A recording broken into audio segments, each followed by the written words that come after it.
Всем привет! Сегодня у нас в гостях Елена Становова, кондитер, шоколадье. Елена училась в Кордон Блю, сейчас занимается развитием собственного кондитерского производства, преподает. И сегодня она расскажет нам о том, как сделать шоколадные конфеты из шоколада, который можно купить в супермаркете. Что мы будем сегодня готовить? Да, всем привет. Сегодня мы приготовим классические трюфели из темного шоколада с добавлением рома и капсульные конфеты с начинкой из молочного шоколада и лимонного сока.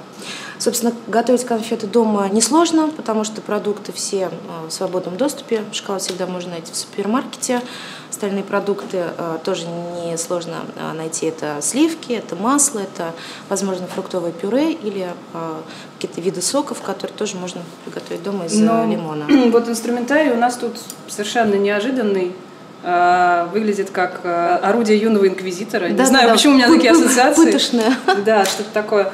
Мне кажется, не на каждой кухне такое найдется, хотя вот это, возможно, где-нибудь не на кухне, но в мастерской. Не на кухне, где-то на антресолях после ремонта осталось. Да, есть определенный инвентарь, без которого обойтись очень сложно. Есть некие элементы, которые просто облегчают, но не обязательно держать их в качестве инструментов дома. Это вилки для приготовления трюфелей. Их всегда можно заменить обычной вилкой домашней. В общем-то, это не такой важный инструмент. А какой из этих важный? Здесь без чего никак? Самое большое значение имеет термометр, потому что шоколад – это очень деликатный продукт. С ним работать нужно по определенным правилам.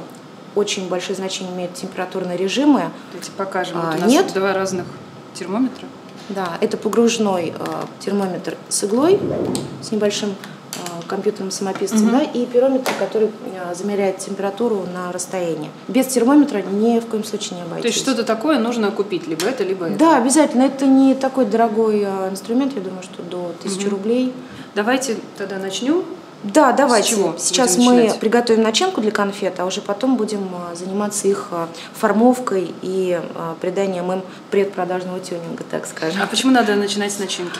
Дело в том, что все начинки для конфет должны созреть определенное время при определенных условиях. Готовим мы начинки всегда за один день до приготовления конфет. Они обязательно должны вызреть в холодильнике или в специальном шкафу для шоколада не менее 8 часов. И даже если конфеты делаются дома, сначала приготовить начинку, ночью она полежит в холодильнике, и завтра утром уже можно приступить к окончательной сборке конфет. То есть для того, чтобы приготовить конфеты, нужно заложить примерно сутки?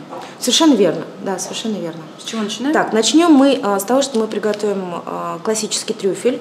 Для этого нам понадобится шоколад 70%. Имеет значение марка шоколада? Какой шоколад нужно выбирать в магазине? Марка нет, но класс, к которому относится шоколад, безусловно.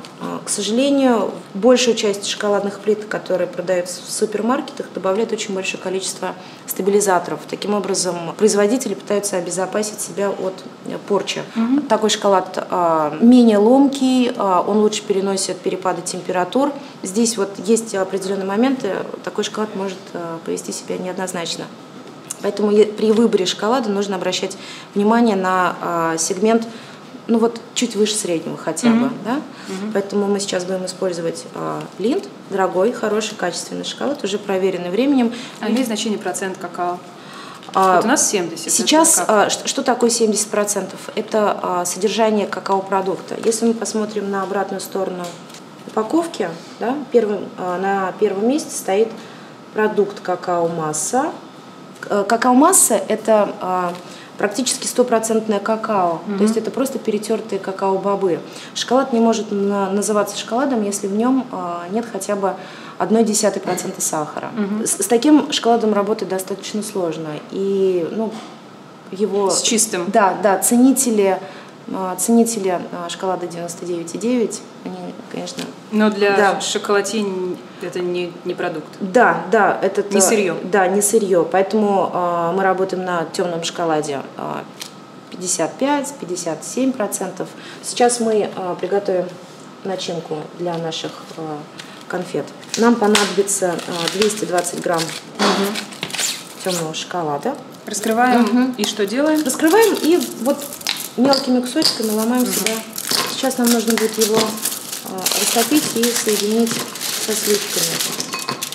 Это будет сам трюфель, это будет его суть, да. Поломать лучше максимально мелко. Да, дело в том, что для приготовления трюфелей нагреваются сливки до кипения, и этими же сливками заливается шоколад. И за то время, пока начинка готовится, вымешивается, шоколаду нужно успеть растопиться. А какая разница между профессиональным шоколадом и тем, что продается в магазинах? Я думаю, что в исходном качестве сырья те, кто работает с шоколадом, кондитер или шоколадье, все-таки очень придирчивы. Все прекрасно понимают, что залогом хорошего продукта может быть только хорошее сырье. Он более чистый, вот если так можно сказать. Профессиональный шоколад, в нем минимальное количество добавок, о которых я сказала, которые ведут себя непредсказуемо. Не всегда достаточно адекватно. Значит, для приготовления классического трюфеля мы готовим шоколадный ганаш, который состоит из темного шоколада и сливок. Сливки мы берем жирностью 33-35%. Это тоже очень важно. А почему? Жирность сливок определенным образом влияет на структуру трюфеля. Они просто не застынут, если сливки будут маленькой жирности. 15 грамм вот сливочного масла у меня здесь есть. Добавим еще немножко жирности, а именно вот молочной. То есть если молоко, если сливки не жирные, то при добавлении в шоколад мы получим всего лишь шоколадный напиток.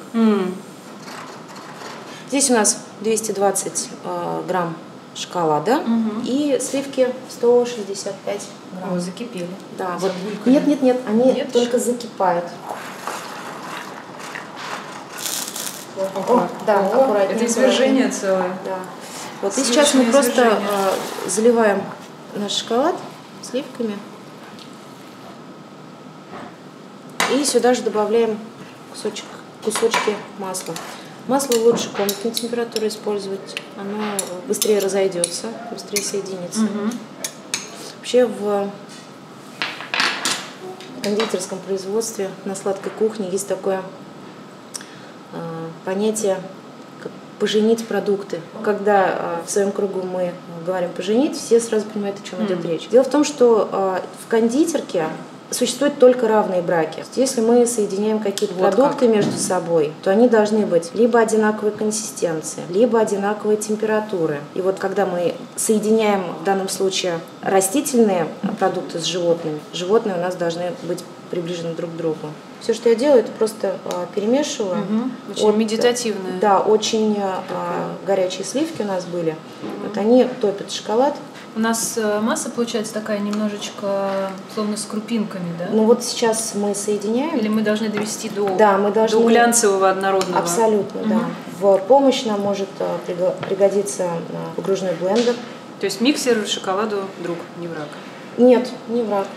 Сейчас визуально вижу, что продукт мне не соединяется. Это значит, что у нас очень густой шоколад.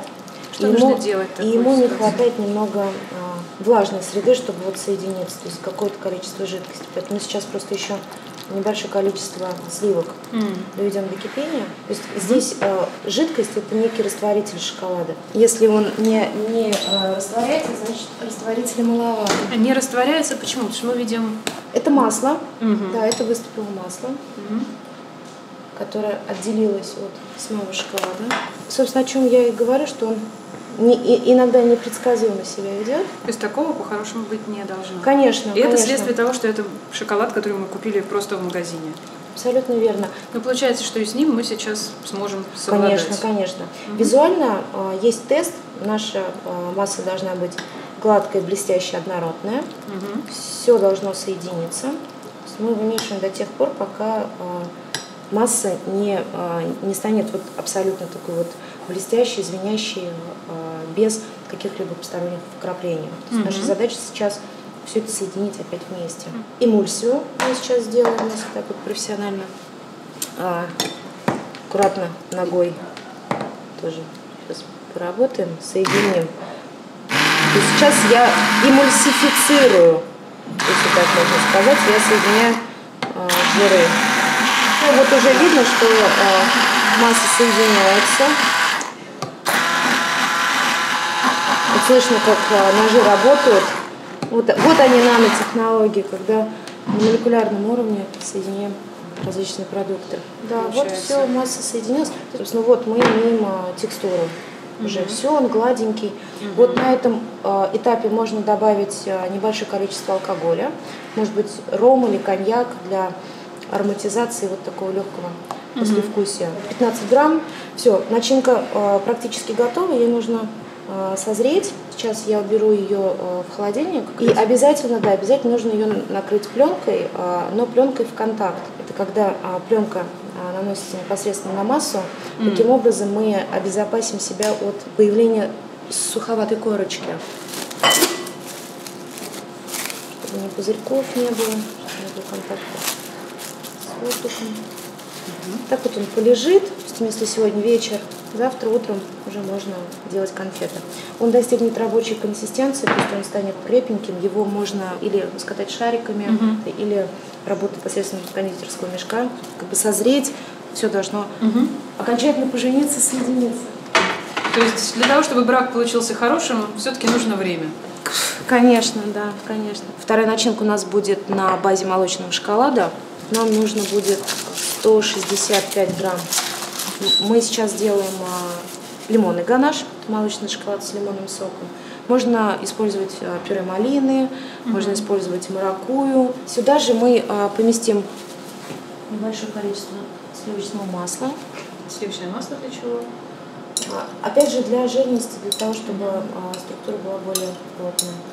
Соединим две массы, после чего нам нужно будет обязательно довести до кипения пюре лимона. Дело в том, что здесь очень много кислот. При взаимодействии с жирами у нас произойдет отторжение. Вот. Чтобы избежать этого, нам нужно прокипятить кислое пюре, чтобы убить часть кислот, которые как раз сворачивают молочные жиры. Сока здесь буквально половинка лимона. Ни в коем случае нельзя добавлять свежие ягоды, свежие фрукты из-за влаги. И сейчас очень много на рынке сублимированных ягод, полностью обезвоженные. Они очень ароматные, они при добавлении в тесто или в крем они очень хорошо раскрываются, но они абсолютно лишены влаги.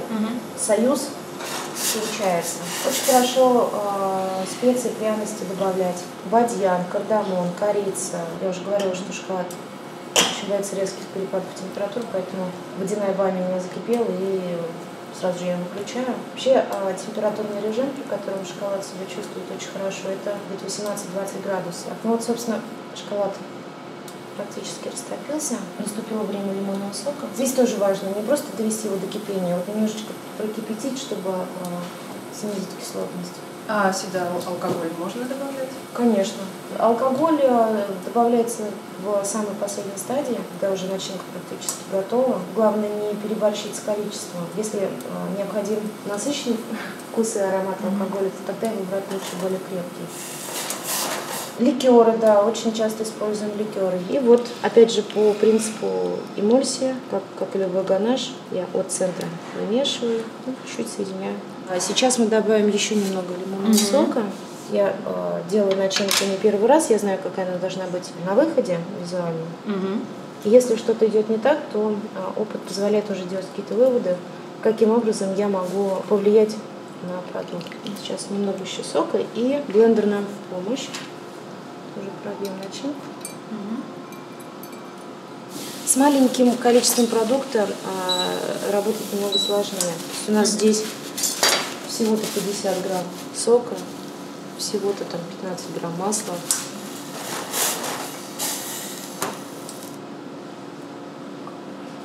Продолжаем растворять шоколад.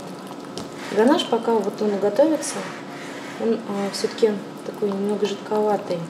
Потом уже, за счет того, что там есть жиры, он схватывается в холодильнике и обретает свою вот структуру, форму.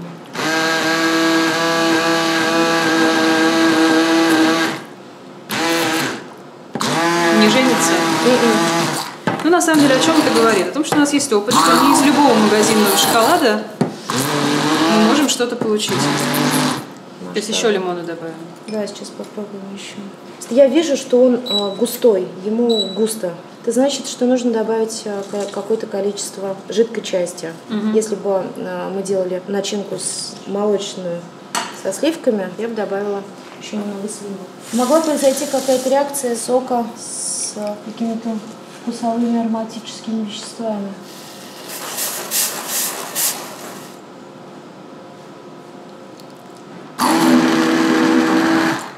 Вот у нас вот уже видно, что ганаш такой звенящий, гладкий. Ну вот все очень хорошее, да. Народный. Сейчас тоже пленка контакт или кондитерский мешок. Мы убрали начинки в холодильник. Сейчас мы приступим к волшебному процессу темперирования. Многих это пугает, но бояться не стоит. Есть определенные законы, которые работают. Если соблюдать правила, то все обязательно получится. Это не сложно. Темперировать мы будем удобным домашним способом посредством водяной бани и бола с охлажденной водой. Для начала нам нужно изменить агрегатное состояние шоколада. Темперирование – это процесс кристаллизации какао-масла, которое входит в состав любого шоколада. Для того, чтобы он поменял свое агрегатное состояние из жидкого, мажущегося и расплавленного, появилось ребро жесткости, хруст. Впервые темперируют шоколад на шоколадных фабриках. Весь шоколад, который встречается у нас в виде плиток или каких-то конфет шоколадных, он уже весь темперирован. Почему мы его темперируем повторно? Дело в том, что если мы сейчас просто шоколад растопим, то он потом не застынет точно так же, у него не будет ребра жесткости. Нам в процессе темперирования нужно проработать все кристаллы какао-масла. Их в шоколаде порядка 5 видов, все они различные. Температура плавления у всех разная, но эмпирическим путем было выяснено, что при температуре 45 градусов абсолютно все кристаллы шоколада топятся, пускаются в свободное плавание, он становится жидким, текучим. То есть на первом этапе мы доводим шоколад до 45, максимум 50 градусов, делаем однородную жидкую массу. Температурный порог в данном случае имеет тоже очень большое значение. Шоколад нельзя перегревать, то есть температура 50 градусов – это максимальный предел. Если шоколад будет перегрет, то в дальнейшем на изделие появится такой седоватый налет в виде разводов. Что происходит? Это какао-масло, которое входит в состав шоколада, оно немного выходит и остается на поверхности. Вреда никакого не несет, но с эстетической точки зрения вот такие вот какие-то заветренные конфетки-плитки. А бывает, шоколадку покупаешь, открываешь, и она там уже имеет такой седой налет. Это значит, были нарушены правила хранения. У меня баня закипела, значит, при работе с баней очень важно обращать внимание на посуду. Чаша, в которой находится шоколад, ни в коем случае не должна касаться дна. Мы шоколад не варим, мы его на тепле топим. При темперировании обязательно использовать термометр. При вымешивании шоколада не нужно его энергично долбить, насыщать кислородом. Нам нужна гладкая текстура, желательно без пузырьков воздуха. Это обычный погружной, да, это обычный совершенно погружной термометр. А второй называется пирометр. Существует несколько способов темперирования шоколада. Самый классический называется таблаж. Наверняка многие видели, как красиво шоколад размазывается по мраморной столешнице, шпателем, скребком, тут такие волны. Для этого как раз используется пирометр. Он замеряет температуру поверхности. Та точка, с которой он соприкасается. При темперировании техникой таблаж у нас толщина шоколада, который размазан, буквально там 2-3 сантиметра. И нет большой разницы на поверхности и вот чуть ниже, да, глубже. Да и, собственно, погружной туда сложно засунуть. А сейчас вот я покажу разницу температур. Пирометр не очень хорошо подходит для работы на бане. Погружной мне сейчас показывает 42 градуса, и это температура внутри, то есть как бы основной массы. А пирометр, вот есть погрешность. Температура в 1-1,5 градуса имеет иногда роковое значение. Да, сейчас либо что-то пойдет у нас не так. 43, здесь 42. Да, здесь 42. То есть, опять же, внутри у меня шоколад уже нагрелся до 44. На поверхности он остывает, вот уже получилось 41,9. Это для шоколада очень большая разница. Шоколад с бани нужно снимать чуть раньше, чем будет температура 45 градусов, что вот в процессе перемешивания тепло от стенок бола доходит до самого шоколада, передается ему, температура может повыситься. Сейчас мы его полностью растопили. И сейчас наша задача стабилизировать вот эти распущенные кристаллы какао-масла. Сейчас их нужно собрать воедино. Наша задача охладить шоколад. В данном случае мы используем темный, поэтому охладить его нужно до 27 градусов. Ключевой момент, его нужно охладить, постоянно при этом помешивая, и процесс охлаждения должен занять минимальный срок. Так, охлаждать я буду на ледяной бане. Она, конечно, не совсем ледяная. Здесь холодная вода с несколькими кубиками льда. Ну, таким вот образом помешивая, я буду его импульсно охлаждать. Опять же, импульсно это значит то погружают, то совершенно верно. вынимая. Дело в том, что шоколад, как я уже сказала, не любит резких перепадов температуры. Сейчас здесь у меня 45, а здесь, ну, не знаю, там 2, 3, 5 градусов. Когда я ставлю бол в холодную воду, шоколад, который у стен, он начинает схватываться. Есть вероятность, что он очень сильно затвердеет. И пока я буду охлаждать шоколад, он не растопится. И получится рабочая масса с вкраплениями больших кусочков. Чтобы этого избежать, нежно, аккуратно поставили, досчитали до 5, сняли, перемешали. И таким образом, повторяем, алгоритм действия очень простой. Я пользуюсь тканевым полотенцем. Дело в том, что самый страшный враг шоколада – это вода. Достаточно пара капель, и с этим шоколадом в данном ключе работать будет невозможно. То есть, чтобы обезопасить себя от попадания хотя бы одной капли, я просто пользуюсь полотенцем. Даже вот в момент охлаждения я уже замечаю, как какао-масло ведет себя немножко по-другому. Во-первых, появляется характерный блеск. То есть прям вот видно, особенно на свету. Термометр держать постоянно не нужно. Нам нужно будет проверить, довели ли мы шоколад до нужной температуры. Видно это визуально. В момент вымешивания, сейчас я вижу, что у меня шоколад очень активно возвращается к стенкам. То есть он такой все еще текучий. А когда температура будет близка к 27 градусам, он будет более нехотя растекаться по болу, уже немножечко собираться. То есть вот ничего опасного, ничего страшного, все предельно просто. Растопили, довели до 45, нежно, аккуратно охладили до 27. И дальше мы поднимаем температуру до рабочей. Для темного шоколада это 31-32 градуса, опять же пограничный 32. Если его на этом этапе чуть перегреть, то кристаллы какао-масла снова распустятся, и придется повторить весь процесс. Я думаю, что еще рановато, но на всякий случай. Так, а нам вот осталось буквально 1 градус. Чем ближе к порогу вот этому температурному, тем меньше время нахождения шоколада на охлажденной бане. Вот очень хорошо, 26-27 градусов для темного шоколада, это тут самое оно. Температура нужная достигнута, 26 градусов. Сейчас мне нужно подогреть его до рабочего состояния. Снова. То есть, условно говоря, шоколад уже темперирован, но он достаточно густой для того, чтобы с ним работать. Поэтому моя задача его немного подтопить, чтобы он стал, опять же, чуть более текучим, эластичным, удобным для работы. Это происходит снова на водяной Это бане? происходит снова на водяной бане, да, но здесь тоже важно помнить, что сейчас мне нужно шоколад догреть максимум до 32 градусов. Поэтому тоже нежно, трепетно, аккуратно, желательно тоже импульсно, немножечко подержать, снять, подержать. Вот о чем я говорю, шоколад уже начинает схватываться. Процесс темперирования произошел. С этой стороны показать. Да. Вот, прилипать к стенкам. Да, вот он уже имеет некоторую жесткость. Что нам скажет наш пирометр? 27, 28. Но это на поверхности. Внизу, я думаю, может быть 29 уже. Меня спрашивают иногда, какая правильная рабочая температура. Все зависит от того, какое изделие делается.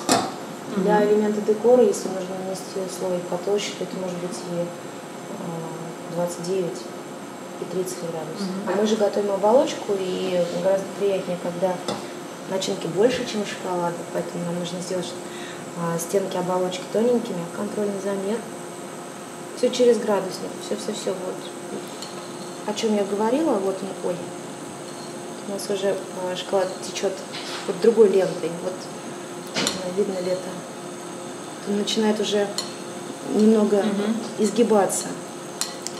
И я имею рабочую температуру 31 градус. Шоколад кристаллизуется достаточно быстро, поэтому перед началом работы обязательно все должно быть готово.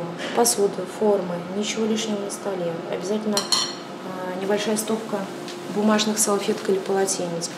Это специальная форма, сделанная из поликарбоната, пластик. Сейчас мы будем готовить капсулы. Такую форму можно найти в любом специализированном магазине. Ее можно заменить и силиконовыми формами.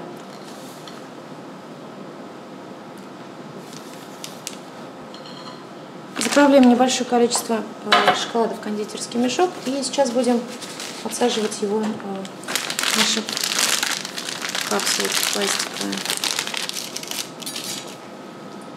Чем быстрее это произойдет, тем лучше.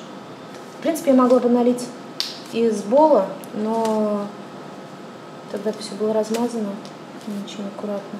Обязательно нужно постучать, потому что при вымешивании у нас попал все-таки воздух. Распределяем шоколад по форме.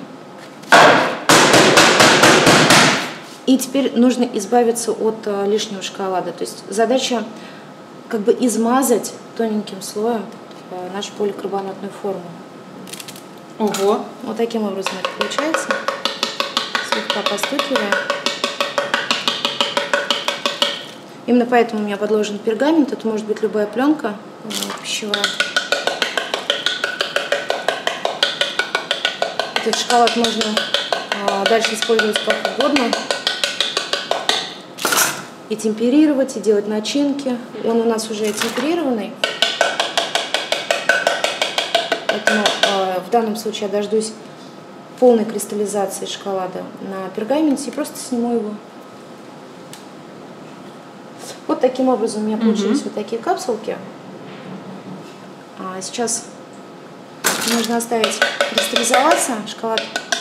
То есть мы должны их оставить при комнатной температуре или в холодильнике? Сейчас мы их уберем в холодильник, потому что комнатная температура дома, как правило, это 25 градусов. Но если есть возможность открыть все окна и хорошо охладить помещение до 18-20, то можно оставить при комнатной. Я хочу показать обратную сторону конфет. Сейчас видно, что шоколад находится вплотную и намазан на формочку. Когда процесс кристаллизации случится, у нас получится немного другой эффект, я его покажу. Убираем в холодильник? Да, убираем сейчас в холодильник. Я думаю, на 10-15 минут. Для начала нам нужно зачистить форму таким образом, строительным скребком.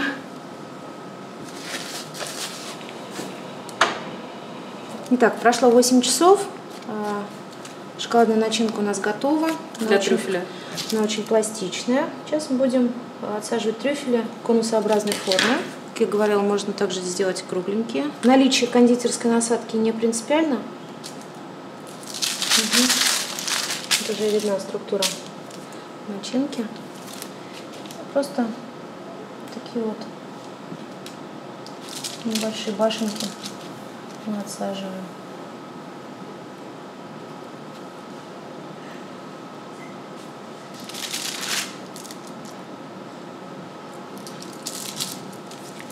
Я думаю, достаточно. Сейчас нужно брать в холодильник, приготовки, чтобы они немного схватились. Буквально 5-7 минут в холодильнике. Дальше мы их будем окунать в темперированный шоколад.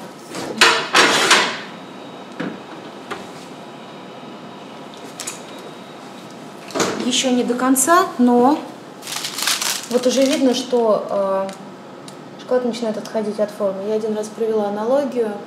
Меня спросили, как вот из такой формы можно достать конфеты неповрежденные. Говорят, представьте, что вы чуть-чуть схуднули, и джинсы стали чуть-чуть велики, вот просто самую малость. Сейчас шоколад меняет агрегатное состояние, он стягивается, поэтому форма ему в какой-то момент будет немного великовата. Да, и конфеты абсолютно спокойно выйдут из формы. Этот ганаш более мягкий, и возможность использовать как раз-таки капсульные формы открывает горизонты. Можно фантазировать с начинками, с абсолютно любыми. Можно даже алкоголь заливать. Да, занимает времени немного больше. Если все-таки захочется залить алкоголь, наливается на 5/6 формы, потом слегка посыпается крахмалом и оставляется, чтобы сверху схватилась буквально вот корочка. Тоненькая корочка. Да, потом они также закрываются. Так, а мы наполняем начинкой.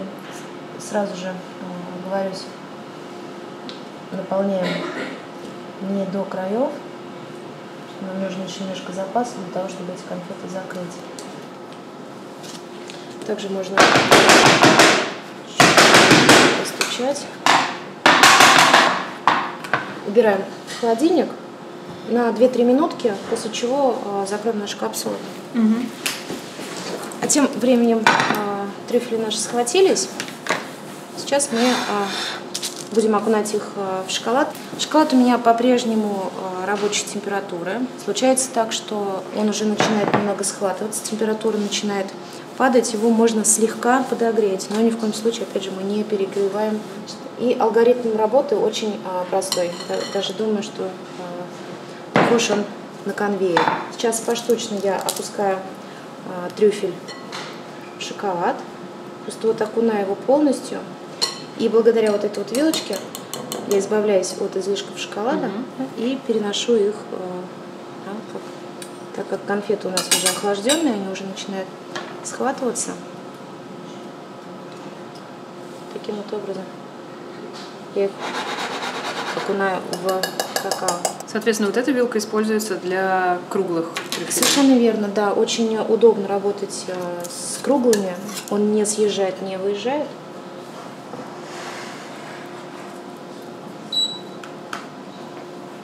Если я сейчас вот этот схватившийся шоколад сниму в основную массу, то при подогревании у меня не успеет разойтись, будут куски. Поэтому тот шоколад, который у нас остается на стенках, его лучше не снимать. Нажатием посильнее он сразу же отходит от стенок. Так, из этого шоколада мы будем делать... Закрывать капсулы. Да, уже начинка кристаллизовалась. Задача просто дождаться, чтобы она немного заветрилась. Наверное, как вот у художников. Вот какого эффекта хочешь добиться? Хочешь, чтобы текстуры смешались, тогда не дожидаешься кристаллизации. Если хочешь видеть четкие границы, то тогда нужно дождаться, чтобы она немножко подсохла. И все, что осталось, это просто наполнить капсулу немного с запасом. Излишки мы удалим. Здесь работать важно очень быстро, потому что форма была в холодильнике, а шоколад будет очень быстро схватываться.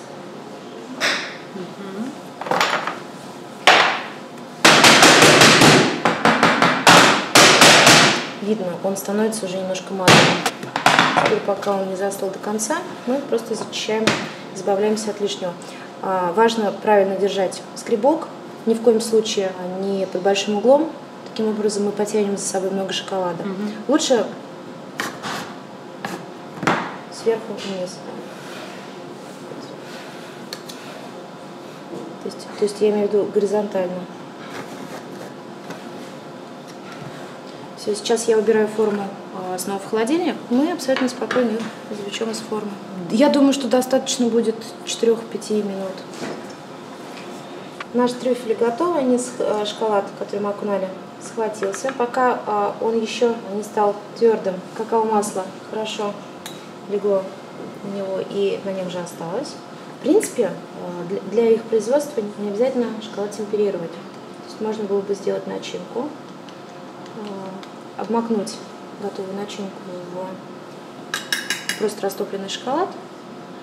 Какао также схватилось бы, но не было бы самого приятного эффекта, когда ты надкусываешь капсулку, она вот лопается, а начинка мажущая, так вот обволакивает небо. Так, ну что, я рада продемонстрировать только что приготовленный трюфель. Вот оно волшебство. И вот она начинка. У нас есть тоненькая капсула из шоколада, которая крепкая, Она звенит, стучит, но при этом нежная, мажущая такая начинка. Конфеты кристаллизовались, мы их закрыли, и сейчас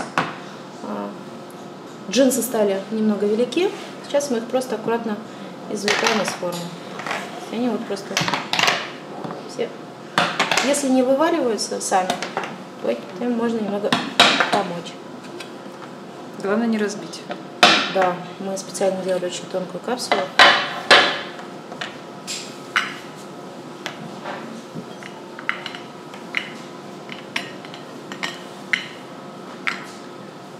То есть вот она вот хрустящая, такая вот звенящая. Ломается. Все сломалось. Очень нежно. Итак, сейчас мы наглядно доказали, что магазинный шоколад очень даже подходит для того, чтобы делать из него конфеты. Да, это могут быть и трюфели, они могут быть из молочного белого шоколада. Можно добавить орех, можно обвалять не только в какао, но и в кокосовой стружке, в фисташке, в сублимированной малине, например. И капсульные конфеты, которые открывают горизонт для любых абсолютно начинок. Главное, что они могут быть очень мягкими, очень нежными. Ну что, приступаем. Всем пока. Пока. Очень вкусно. Заканчивай снимать. Соединяйся. Облегчают, да?